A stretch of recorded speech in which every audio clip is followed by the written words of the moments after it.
beloved Boss Mike Cervera.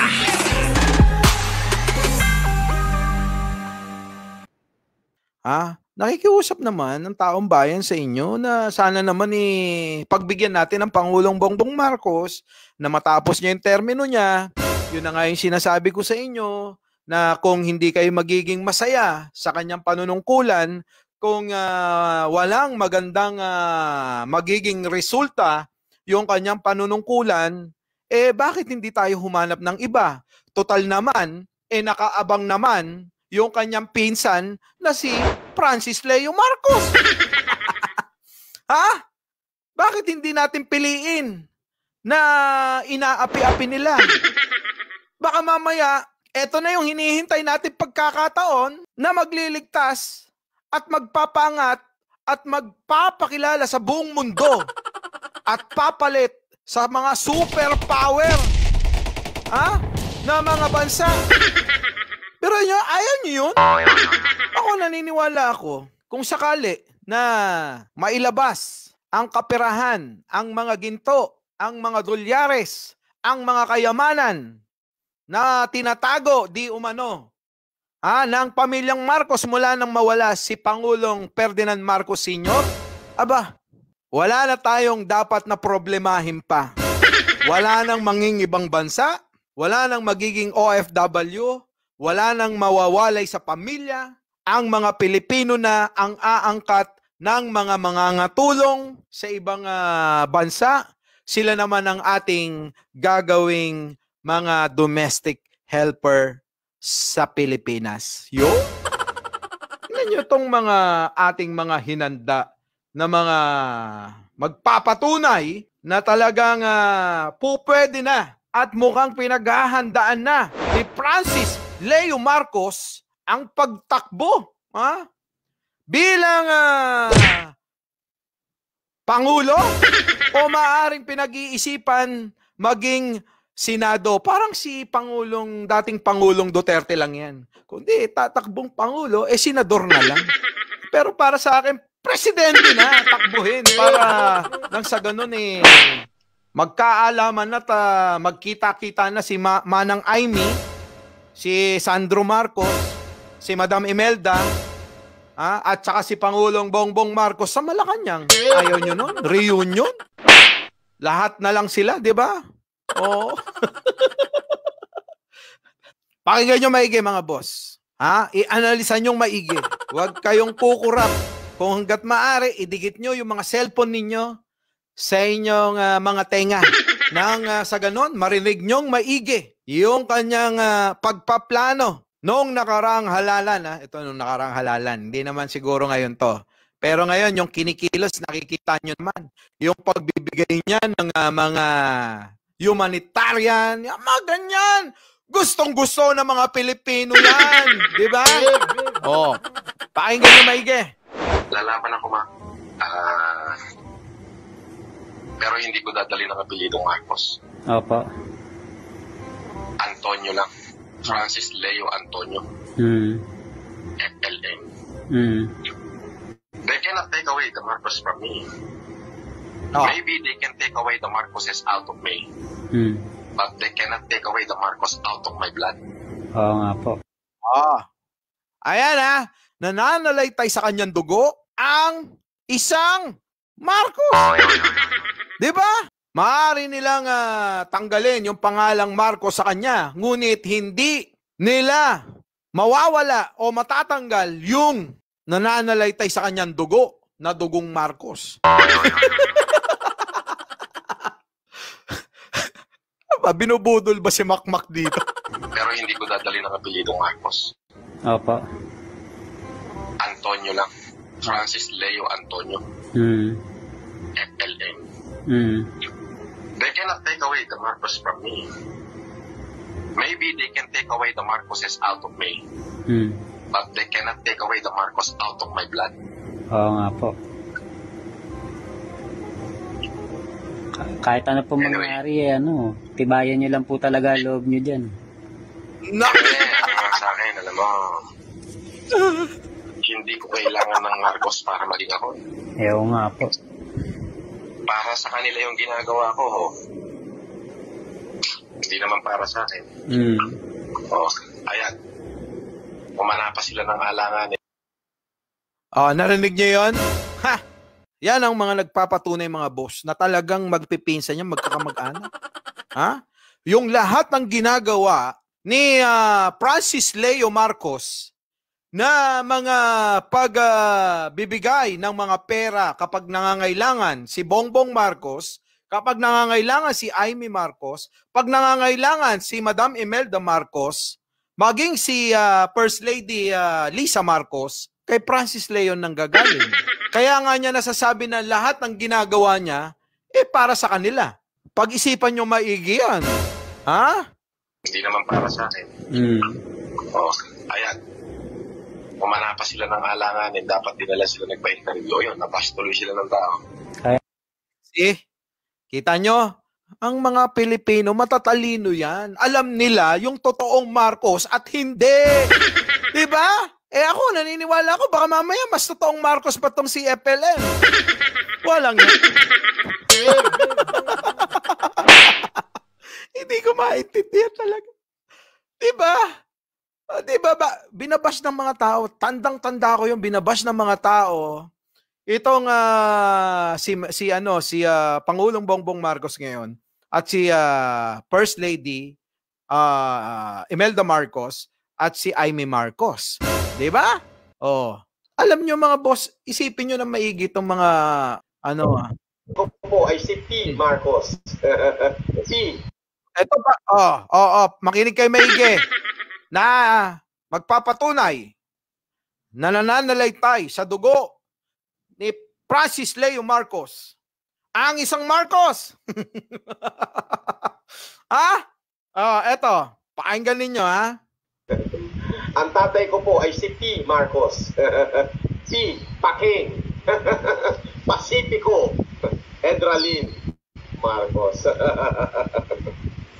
Bakit daw kawag kami? Parehas kami Ilocano. Sabi, bakit daw kang mukha parehas sa Ilocano? Akala ko tatay mo. Ba't bakit, may nagtanong bakit kamukha mo? Bakit parehas kayong kulay? Kasi parehas kayo Ilocano. Pero alam nyo, ayan, siya na nagsabi, talagang anak siya. Ni Pacifico Edralin Marcos. Na kapatid ni Ferdinand Edralin Marcos. Magkapatid. Na tatay nino, President Bongbong Marcos at Amy Marcos. So sa makatuwid, kung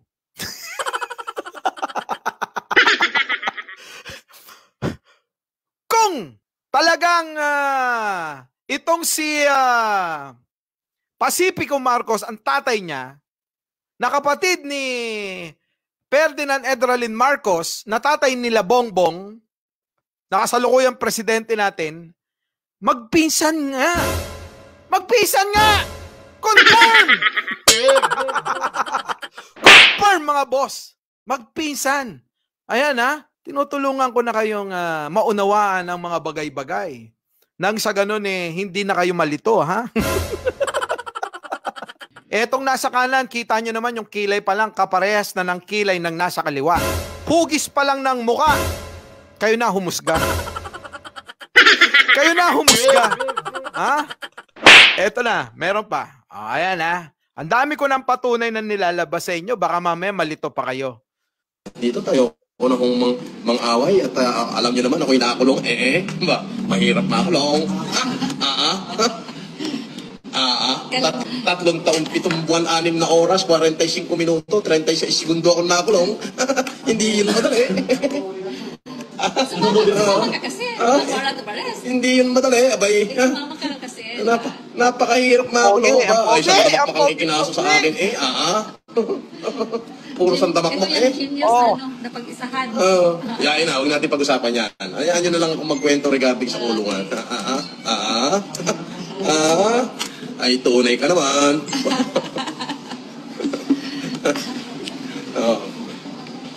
Shout out, Buslog.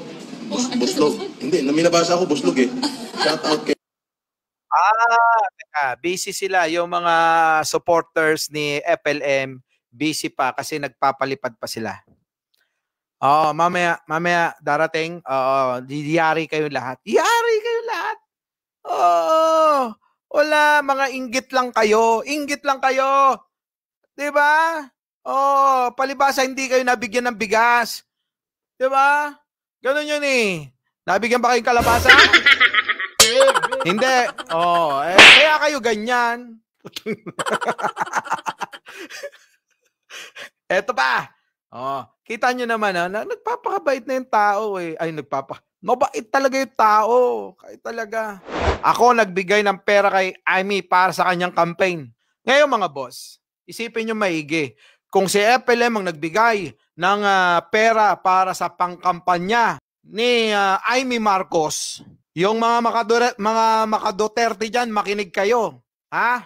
Kung si FLM ang nagbigay ng pera pangkampanya ni Amy Marcos at si Amy Marcos naman ang nagbigay ng tulong na pondo sa pangkampanya naman ni Digong ni dating Pangulong Duterte, sipin nyo na. Ibig sabihin, yung binigay na pangkampanya kay dating Pangulong Duterte, kay FLM galing. Di ba? Ngayon, magtataka ba kayo kung tatakbong at kinakasan nila at na ngayon pa lang ay ginagawa na nila ng mga estratehiya sa kanyang pagtakbo bilang Pangulo? Huwag na kayo magtaka. Huwag na kayo magtaka. Ha? Legit talaga na Marcos, boss. Kita mo naman. Sa kanya galing ang pera. Diba?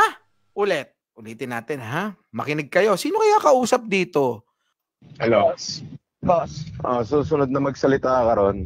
Sabihin mo na kayo ang magsitigil na, putang ina nyo. Murahin mo na. Okay. Magsitigil na kayo mga putang ina nyo. Ito katotohanan. Lahat ng mga halos karamihan Makinig kayo. Ito yung katotohanan, ha? Makinig kayo. Para naman magising yung inyong mga diwa. Yung inyong mga pangunawa. Nang sa ganon maunawaan nyo na at masumpungan nyo na yung katotohanan sa pagkatao ni FLM. Ha? Kayo talaga. Murahin mo na. Okay. Magsitigil na kayo mga putang ina nyo. Ito katotohanan. Lahat ng mga halos karamihan na ginamit ni Amy na pera galing sa Boss FLM. Gusto nyo lahat ng pera na ginamit ni Amy Marcos, ni Senator Amy Marcos, galing kay FLM. Legit! Ako maglabas ng ebidensya. Sabihin nyo dyan sa senador nyo kamo. Sabihin mo magkasama tayo. Kasama mo ako. Nung winidraw ko sa bangko yung pera at pinatid natin sa Tigi para sa San Juan. The following days, binigyan ko uli ng another 5 million. Gusto mo ipabasa ko yung text message ni Amy? Gusto mo sabihin ko sa inyo tunay na number ni Amy? Kaya magsitahimik kayo dyan. Hindi mo. Okay. Kung merong pinakamaraking hirap sa kanilang lahat, magmula pa kamo noong 2010 election o 2007 election, si Boss FLM yun. Okay. Sabi ko sa inyo Di ba? Itong Pangulo natin sobrang tamad kasi Kaya tuloy yung mga tao, naghahanap ng bagong Marcos. Ang hinahanap nila, yung totoong anak ng Marcos. Kasi, etong nakaupo, hindi totoong Marcos. Kung totoong Marcos lang, tulad ng FLM, ang uupo, sigurado, sigurado mga kababayan, ang progreso ng ating bansa. Yan ang katotohanan dyan. Diba? Samahan nyo ako, panalangin natin. Sana'y tumakbo at magtuloy-tuloy yung kanyang kandidatura para tumuloy sa pagtakbo bilang Pangulo ng ating bansa. Wala na tayong ibang pag-asa kundi ang ating pandemic hero. Walang iba, Francis Leo Marcos. Ilabas ang mga alito at manalangin! Salamat po sa pagsama.